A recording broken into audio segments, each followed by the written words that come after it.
What's up, guys? Monday morning post show, feeling fucking amazing. Really riding a high after the weekend. Yesterday, Liv and I spent the day together. We woke up, did some cardio. I did about an hour because I was feeling good. And I also wanted to wash off a little bit of the water from, eating all the treats the night before. Then we headed out to Gold's Gym and met Carlos from Long Tab Media. And we did a fantastic photo shoot together, recorded some video, and was able to actually put together a pretty cool reel. Actually, I don't know if it'll be a reel. I think it'll be a full video of my story and the story behind Master Athletic Performance, Coach's Corner University, and raising the bar. So I'm really excited to share that with you guys. I wanted to give an update first today on what's changing. Now that the show is done, what's changing? And I'll tell you, a lot is changing. We're going to go over what my training is going to look like, what my goals are going to look like, and some of the adjustments that are taking place to accommodate for those things. Now, and then we'll go through like a full day. So I want to first start off by saying that this weekend was perfect. It was the most amazing way to close a chapter. I know I got pretty emotional with Liv as soon as I got off the stage, and I shared a little bit of that with you guys, but I feel so incredibly proud of the work that I've done. I'm ready to move on now. I think it's important to celebrate your wins, but I think it's also important to set some new goals and be able to move forward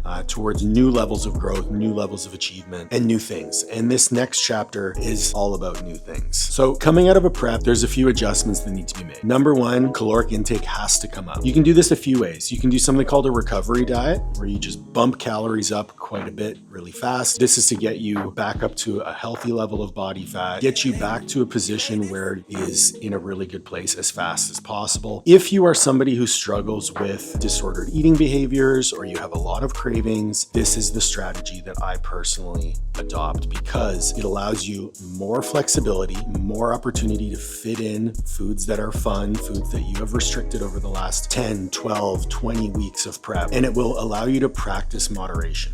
It'll allow you to practice the mindset that you are allowed to have food each day that is not on plan while practicing caloric tracking, making sure your macros fit, and all of the habits that are going to allow you to sustainably make progress over the long term. Other way is a reverse diet. So a reverse diet is a steady incremental increase in calories while monitoring your body biofeedback along the way, monitoring your body composition. If you're a high-level athlete who is looking to go into a productive off-season, in my opinion, this is the preferred method. And it is the preferred method because it is slow, incremental, and strategic. This demands a tremendous amount of willpower and control, a phenomenal relationship with food, and ultimately, not many people are able to practice this, and that's why the pros are the pros. If you're able to do a reverse diet effectively, you will maintain a much better body composition than if you do a reverse diet, and you'll be in a better position from an insulin sensitivity perspective when it comes to a push phase. So a phase of training where you are pushing food up, pushing body weight up. Your nutrient partitioning will be better, your assimilation of food will be better, and typically your digestion will be a little bit better because you haven't had as many treats or off-plan meals. For me, my reverse diet is going to be done a little bit differently. I'm pivoting my training entirely, and we'll get into that in a moment. So I've actually increased my calories substantially. My lowest calories were around 1,800, 1,900 calories on a low day. My calories are now up to 3,300. So almost doubling my calories, and that's for a specific reason. So the diet that I am doing, you would consider to be a recovery diet, but I am not decreasing my energy expenditure. I'm actually increasing my energy expenditure. What does that mean? So in a traditional recovery or reverse diet, you are decreasing cardio, training intensity is coming down to allow you to recover and adapt and you get your biofeedback in order. I'm actually going down to 3 weight training sessions a week. My training is going to be much more cardiovascular and conditioning based. Again, we'll get into that shortly. So my energy expenditure is actually going up. So the actual caloric intake that I added is substantially less in terms of a delta. I will probably still be at maintenance calories with 3,300 calories. Now, in terms of supplements, I want to specifically talk about the fat loss supplements.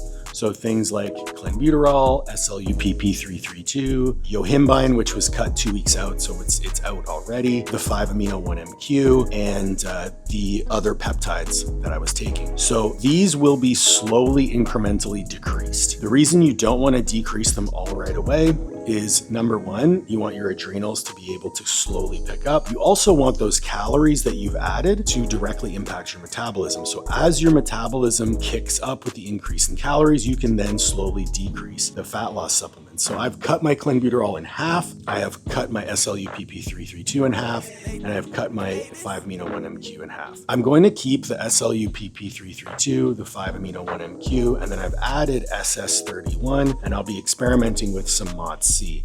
The reason for that is I want to optimize my mitochondrial function as I get out of this diet and into a more metabolic phase of training. It's strategic, it is planned, and I am not doing this to stay lean. I am doing this to support the training goals that I have at this time. The other supplementation or fat loss agent that we got to talk about is thyroid support. I am prescribed thyroid medication. I have hypothyroidism, so I am prescribed 25 micrograms of T3 and 150 micrograms of T4 as a thyroid replacement dosage. This puts me in a normal range. During prep, I increased to 50 micrograms over time of T3 and 200 micrograms of T4 over time. I have already brought my T4 back down to my baseline dose of 150 micrograms, and I have for the next 2 weeks, we'll be bringing my T3 down to 37.5 and then back down to 25. Again, the reason we want my metabolic rate to respond to the food before we decrease the thyroid support. So we give the food the chance to boost up thyroid function before we pull it back down. If you are someone who is not prescribed thyroid medication, I would do this process over the course of about 4 to 6 weeks and then get that thyroid medication out of the mix. Now, morning routine didn't change. I woke up, did my digestive drink, had my coffee, did some work, and then I did my cardio. This morning, my cardio was a little bit different. I started with a run or a modified run. I did 60 seconds on, 60 seconds walking of a jog for 10 minutes. I did a 5-minute warm up and a 5-minute cool down, so 20 minutes total. And then I did 45 minutes of steady state zone 2 cardio, keeping my heart rate between 120 and 130 beats per minute. Now, why did I go for a run? I am pivoting my training entirely towards training for something called tactical games. As you guys know, I started picking up shooting and marksmanship, and I will be competing in competitive shooting matches. Tactical games is a combination of functional fitness, which I hate the word, but functional fitness and marksmanship. Picture it like strongman mixed with a little bit of CrossFit combined with competitive shooting. I'm really excited about this new endeavor. It is combining my love of fitness with my love of shooting now into something that is all-encompassing and incredibly dynamic. The other factor here with competing in tactical games, Olivia and I would like to start a family next year. And with that, I know that my pursuits in competitive bodybuilding are directly in contrast to that goal. I want to be a father more than anything in this world. The prospect of having a mini me and Olivia put together makes me so excited. I know that the lessons that I've learned about manhood, mindset, mental toughness, I'm so incredibly excited to share that with a little version of me. And I know that if I continue to pursue competitive bodybuilding, number one, it will make getting Olivia pregnant extremely challenging. And number two, you simply cannot be a present and engaged father playing on the ground with your kids, high energy, when you're 250 pounds plus. I don't think that that is possible. Also, the rigidity of the schedule, the meals, all those sorts of things. My goal with this transition into tactical games training is to be the most athletic, capable version of myself. I want to be able to pick up and go for a run, pick up and train with kettlebells, pick up and go do a weight training session whenever I need to, however I need to throughout the day. I want to be able to jump. I want to be able to get down on the ground, get back up, sprint, all the things that I have not been able to do. There's also the additional challenge of I detached my quads a year ago, so it's going to take a long time for me to regain the level of fitness required in order to be competitive in the tactical games. And I've set a goal in 2026 of competing at 2026 Tactical Games Nationals. So with that said, I registered for my first Tactical Games event. It's a one-day event. They call them skirmishes. It's December 6th in Austin, Texas. So I have 16 weeks to train for that. I registered for the tactical division, which is a little bit of a scaled version down in terms of the demands, but I'm very excited about this next phase of training. So we're going to get into what does that look like? So I'm going to pull up my training calendar and display it right here so you can see it. Essentially what I'll be doing is I will be training 2 to 3 times a day every day. day for 30 to 60 minutes. That's going to allow me to get in all of the different modalities that I need to do. And I have a lot of the equipment here at the house, so I don't have to go to the gym all the time. That's going to help me manage my time more effectively, be able to be more productive in my work, and it'll allow me to be more capable of just picking up and training whenever I have the time. So Mondays, Wednesdays, and Fridays, we'll start with a run and some zone 2 cardio. Because I haven't run in 15 years, I actually look back and the last run that I went on was probably in 2010. This morning was tough. Even though it was 1 minute on, 1 minute walking, it was hard. My feet were sore, my ankles were sore, my calves were really pumped. So it's gonna take some time to condition myself to running. So I'm going to be going through like a walk-run progression where the time spent running and the time spent doing zone 2 kind of blend and alternate week to week until I get to a point where in 16 weeks, I'll be running 60 minutes straight. That's the goal. And if you're wondering who I'm getting to help me with this, I've decided to partner with my great friend, Cody Miller, and his wife, Kate Miller, with Hoopy Strength and Conditioning. Cody is a strength and conditioning coach with the US Army Rangers, a phenomenal strength and conditioning coach. He's worked at Bucknell, West Virginia, Clemson, and he's been with the military doing tactical strength and conditioning for a number of years now.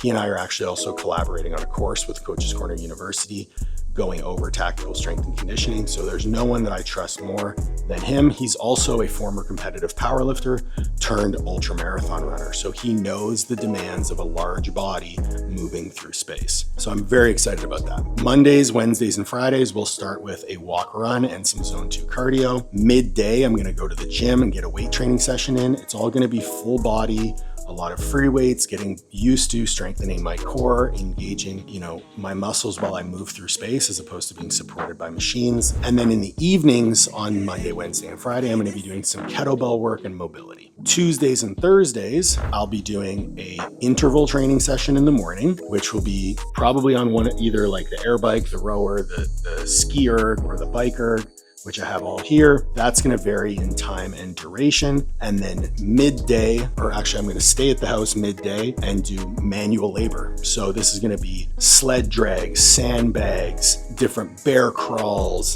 burpees, box step overs, moving my body through space with odd objects for time. Again, we're gonna start with some heart rate controlled training, and then that intensity of those will be coming up as well. So that's 2 sessions on those days. And then Saturdays is going to be a ruck in the morning, starting off with 30 minutes, just time on feet, getting my feet, ankles, knees, and hips conditioned to moving through space. And then we'll be going to the gym later in the day to do some isometric work, which will mainly be injury prevention and some additional mobility. So we're getting in 15 training sessions a week, which you can see why I increased my calories so much. I'm very excited about this. We are starting very light. I want to emphasize that everything we're starting with is very light, very low intensity, and the goal is to slowly, incrementally increase the intensity and the durations over time as I get more conditioned and as my body recovers from the show. We're being very intelligent about this, and ultimately, if I'm not recovering, I will reduce the amount of training.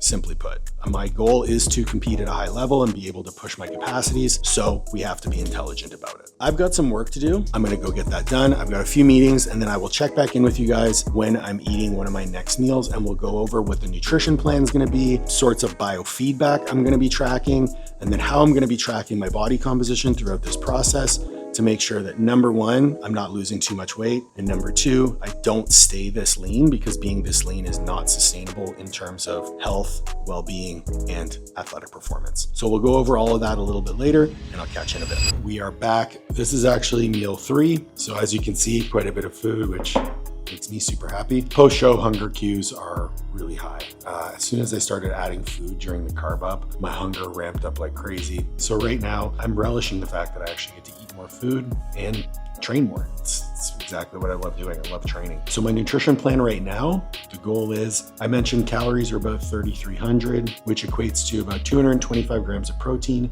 450 grams of carbs. I've added fruit to all of my meals. That's a change that I make all the time. Usually off season, I eat a lot of fruit. I find it phenomenal for both energy levels, blood sugar regulation, and digestion. It's great fiber, great minerals, and having some fructose in your diet is really effective for liver metabolism. The liver is one of the main areas in which we process carbohydrates. So improving your liver metabolism will improve your insulin sensitivity. Big believer in that. Fats around 70 to 75 grams.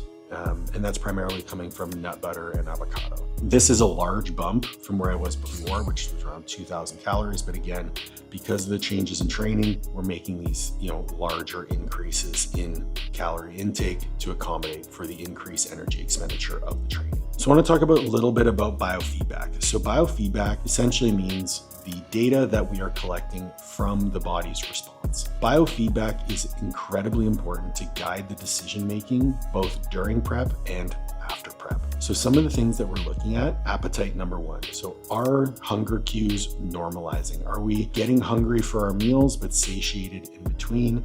Are we sensitive to the fullness feeling in our stomachs? Because right now I'm not. My stomach could be full and I just want to eat more. The next is sex drive. As you get leaner, estrogen levels get lower, testosterone levels can get lower. Towards the end of prep, there are changes to the PED structure where you're bringing estrogen down. Most of your aromatase enzymes, the enzymes that convert testosterone to estrogen, are found in your fat cells. So by virtue of decreasing your body fat levels, you decrease your estrogen levels, and estrogen is phenomenally impactful on libido. My sex drive is 0. I have a smoking hot wife and she could be walking by me naked right now and it wouldn't matter. As body fat comes back up to a healthy normal level and as energy demands come back to a more balanced level, is sex drive and libido coming back to normal. The next is resting heart rate and HRV. My sleep has been terrible. My resting heart rate has been very elevated because I'm in a chronic state of stress. By increasing food, we are increasing resting insulin levels and decreasing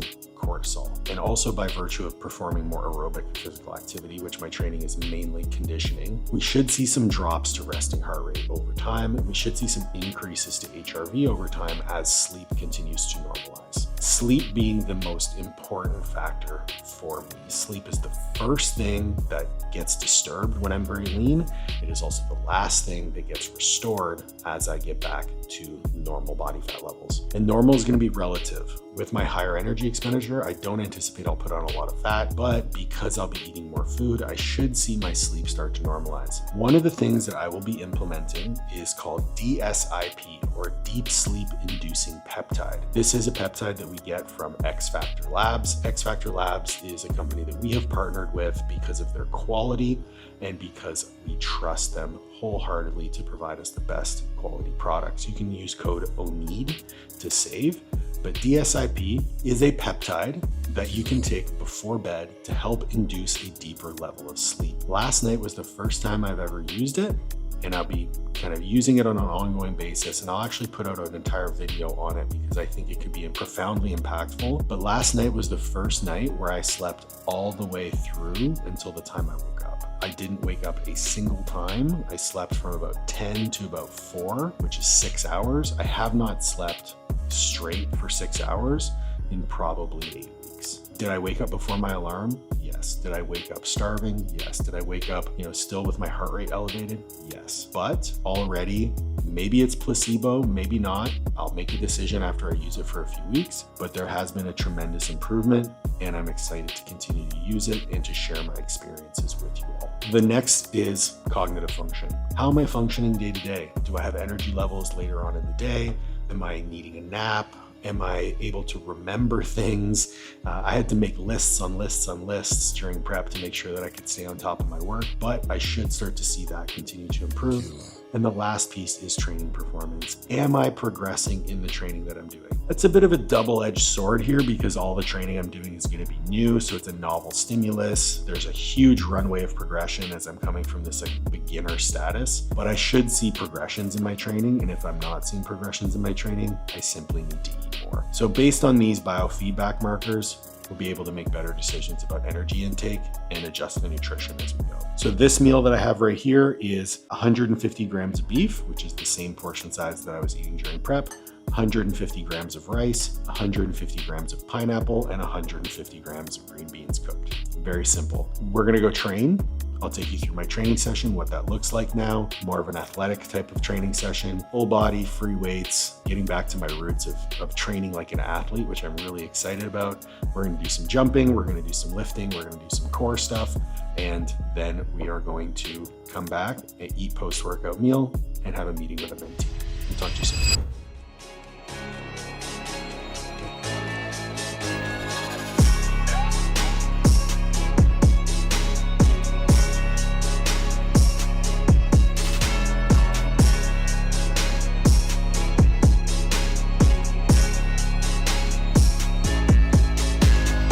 What's up, guys? We're here at Core 24 Gym, about to get started in my workout. As I mentioned earlier, I'm working with Cody Miller from Poopy Strength and Conditioning on my strength and conditioning program. Just did a 5-minute walk, nice little dynamic warm up. Feels good to move my body through space again.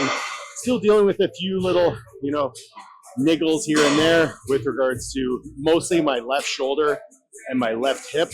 I'm hoping over time that's going to sort itself out with, again, some different movements, stabilizing and forcing my hip to kind of open up. So with Cody's coaching, he uses an app called Training Peaks. That's going to allow me to track heart rates, energy expenditures, stress scores, HRV, all of that within my training. And today the workout is going to start with a superset of rudimentary jumps, which is just a kind of a calf hop, clapping push-ups, and rhythmic jump squats. So we're going to get into that. We've got 30 reps on the rudimentary jump, 8 clap push-ups, and 10 rhythmic squats.